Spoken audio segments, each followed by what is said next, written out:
Hey,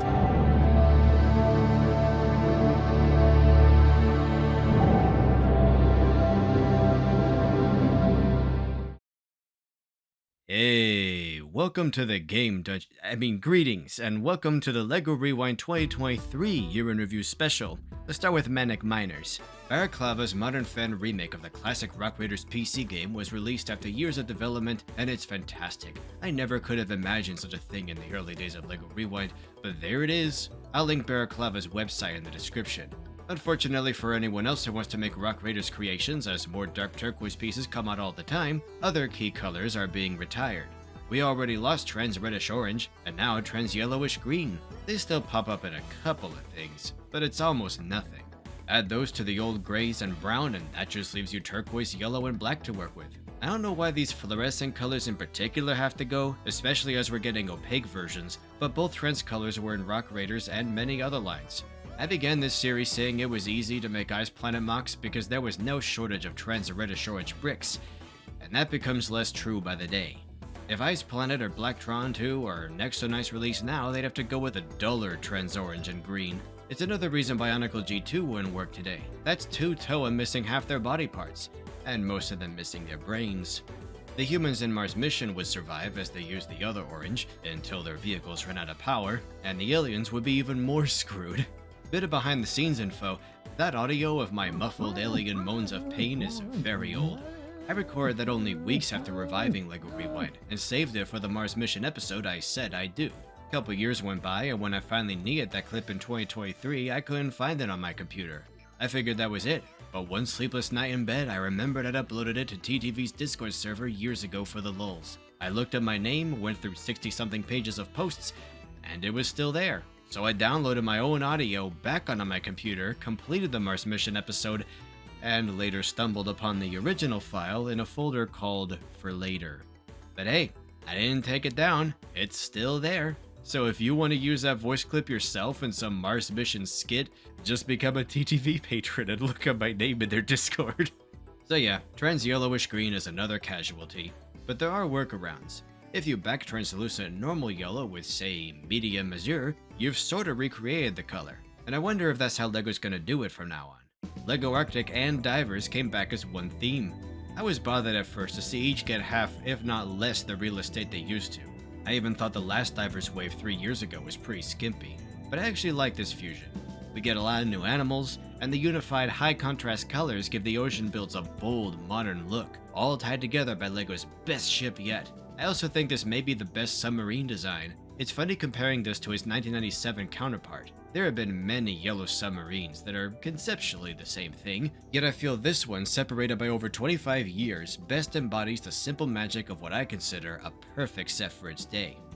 Well, that might not be true. This 2019 Friend sub is practically a twin sister, with all the same features and its own great colors. It's a near perfect evolution. The new sub just evolves it more. I'm only a little bothered by that nearly studless, smooth look City goes for. It's just too clean for me, too much like normal toys. I prefer that more bumpy, angular LEGO look. But it has enough mechanical details to balance out. I love it, and this tiny mech suit. It's the closest we've come so far to an official, in-scale Dauphin from Planet Ripple. The diver's hair even looks like Celine's. This wave was so good, I just wish there was more. So I modded a couple older ones to be more compatible. Friends was rebooted. The girls are all adults now, and some even seem to have their own kids, so it's a sequel next generation thing. You know, LEGO Friends is so good, it kinda makes City look bad. Having handled a couple, I think it's because the mini dolls being taller than mini figs means slightly larger, more complex builds, and it can't all be empty space, so they pack detail everywhere, to say nothing of how colorful it is. I really like these gradients. In fact, it was a Friends set where trans yellow-green went out with a bang. Look at how much there is. While City mainly focuses on cops and robbers, firefighters, food trucks, and some housing, Friends leans all the way into pedestrian stuff. It feels more like classic LEGO Town than City does. It's just fine to me how City's still kind of the boys' theme, so they get all the cool stuff. But Friends is much more advanced, more mature, and not as gendered as it once was. But I don't want to dunk on City, seeing what else it gave us last year, like the return of LEGO Racers. Sorta. Under LEGO City's racing sub-theme, there were a few modular rides based on the video game LEGO 2K Drive, which I haven't played, but from what I'm seeing, controls and customization-wise, it looks like the LEGO Racers 3 I've always wanted.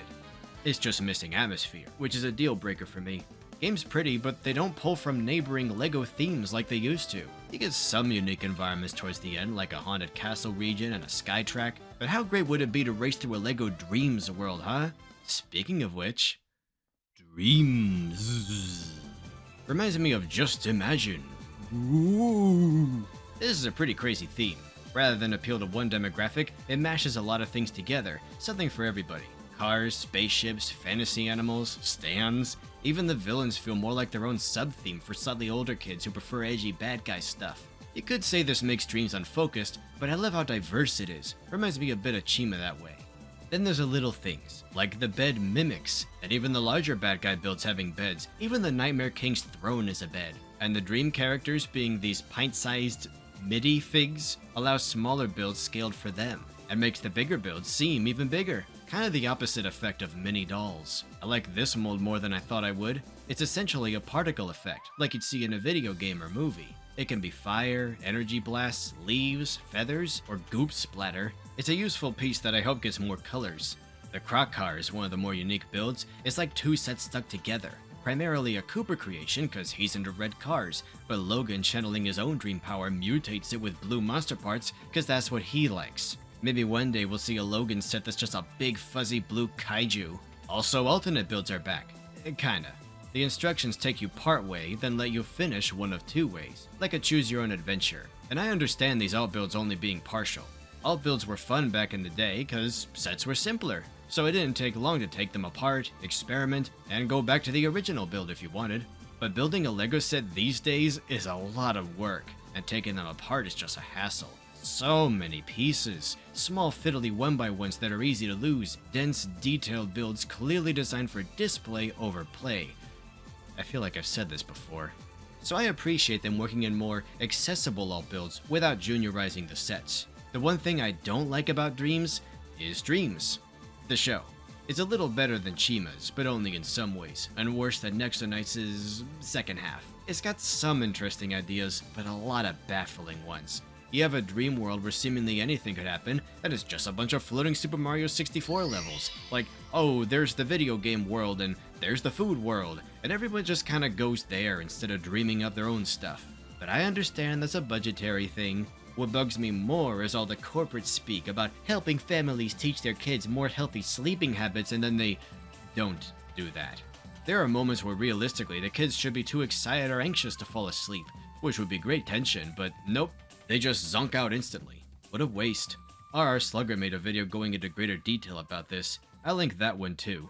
The story's execution is so lukewarm, it negatively impacts my ability to enjoy these sets. To really appreciate them, I have to forget LEGO's story and make my own.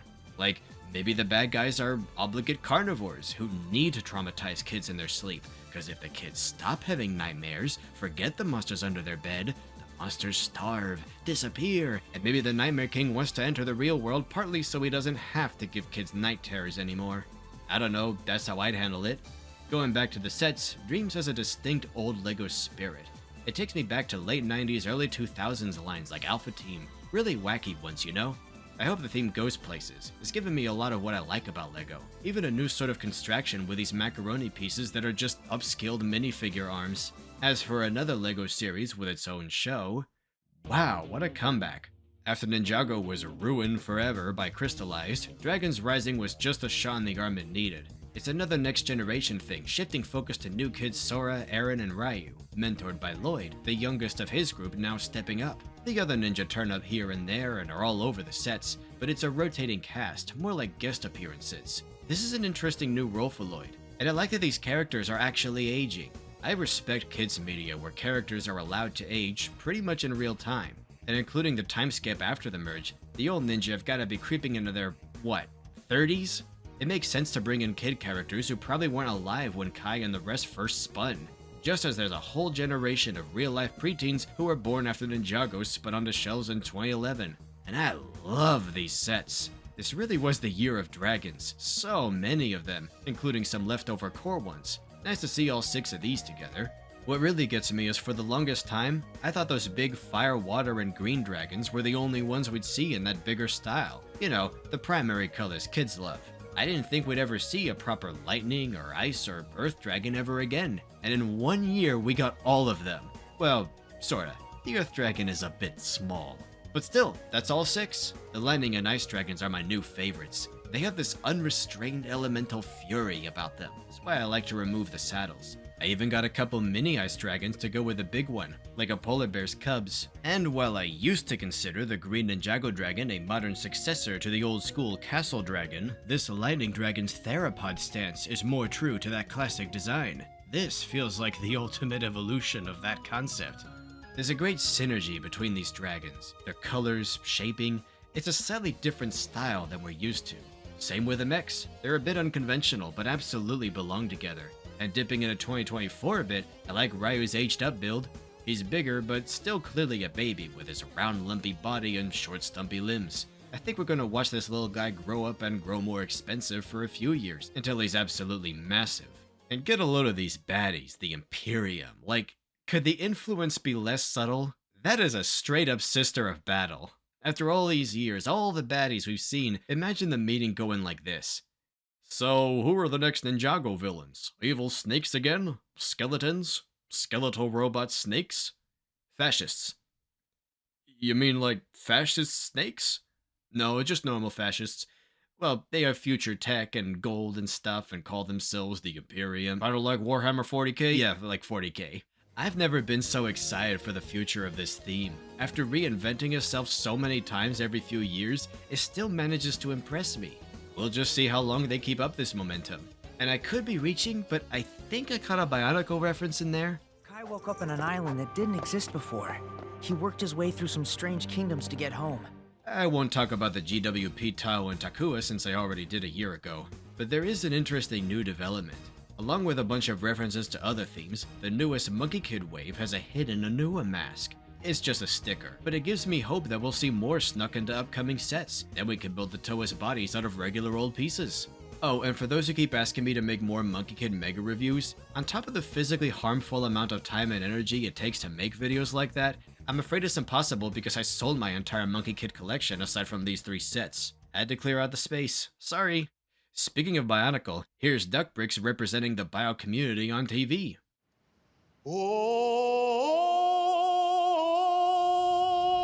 I am so proud of this guy. I admittedly haven't kept up with LEGO Masters, but I watched some of the new season because, hey, it's someone I kinda sorta know this time. And after the first couple episodes, I figured, okay, this is the one where they get booted, right? Not because I didn't have faith in Chris or Robert's ability, but I figured if they'd won, they'd be too excited to not let something, however small, slip. But week after week went by and they just kept climbing until I thought, oh man, this is real. Did they do it? And by the time the final episode rolled around, I wasn't even surprised. I should have known all along they'd do it. Congrats, boys. Chris also made Bionicle history this year by revealing some deep vault stuff from Christian Faber's massive collection of changed or unused Bionicle concepts. There's a lot here I could cover, but this piece of a very different take on Metronui with a new Toa guided by Taraga Liwa particularly stuck with me. And it didn't take me long to realize why. Those arms, those feet, I've seen them before. On these are not Bionicle figures. They're a similar line, Masters of Disaster by some other brand. The designs are similar enough that it feels like looking into an alternate timeline where Bionicle did go in that direction. We've always called these bootlegs even though as far as we knew, the molds were all original. But now I wonder if they might actually be some kind of bootleg, in the loosest sense. But enough conjecture, it's just cool that this late in the game, there's still so much more Bionicle to see. We'll probably still be seeing new sides of it another 23 years from now. But I know what some of you are really here to see. I've kept you waiting long enough. LEGO switched from foil packs to paper packs. Neat. I love foil packs. You get some pretty amazing builds for such little things. Here's a diver's foil pack that went with the last wave a few years ago, and a paper pack that doesn't match the 2023 line, though it still looks nice with them, but doesn't quite fit the old line either. The minifigures are the same, but they've shifted from the classic neutral yellow to a more vibrant greenish one, the opaque equivalent of Trend's yellowish green. Kinda makes it feel like you're actually underwater. What would be normal yellow plastic tinted and illuminated by the ocean. It's a pretty effective illusion. Maybe the next wave will all be this color. Okay, I know what you really want.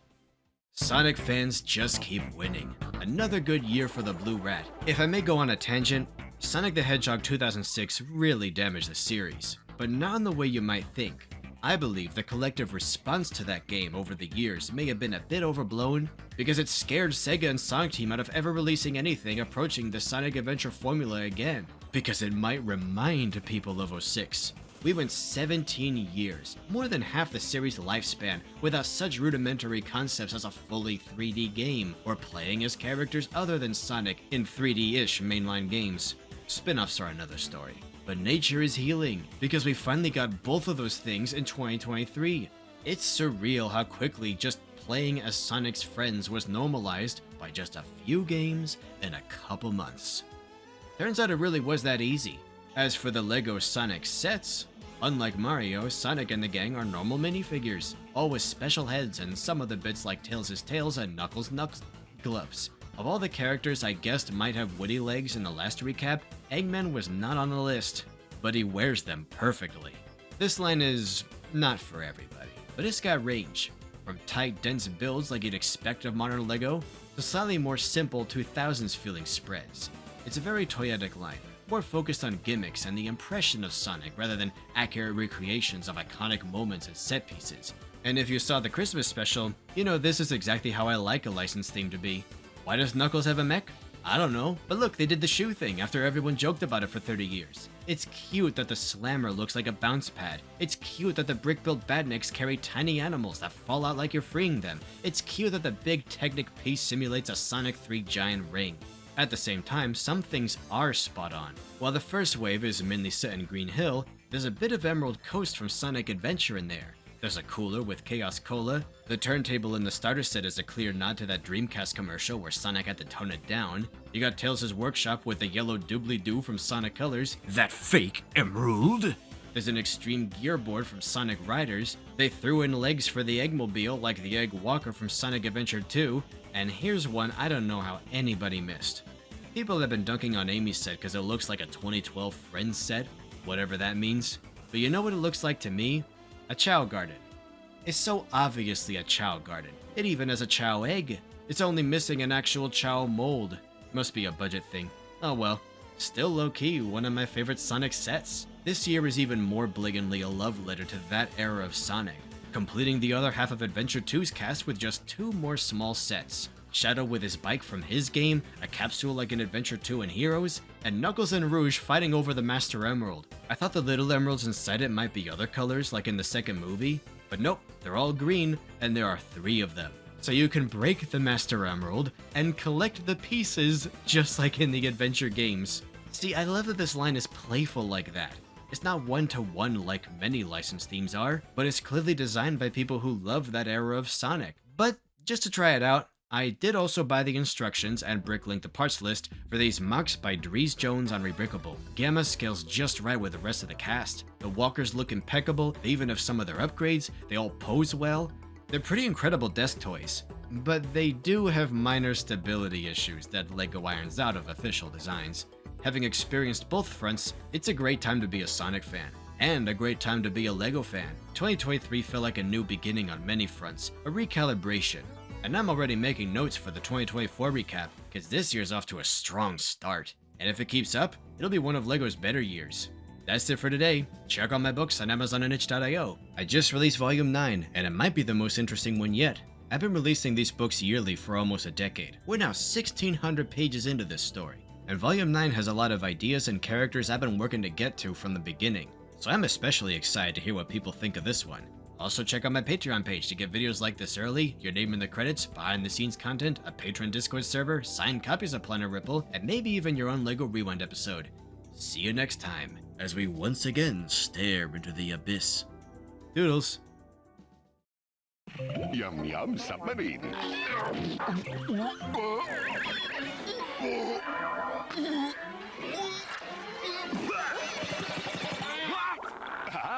A diver's base. We'll see about that. You let Lego Davis here.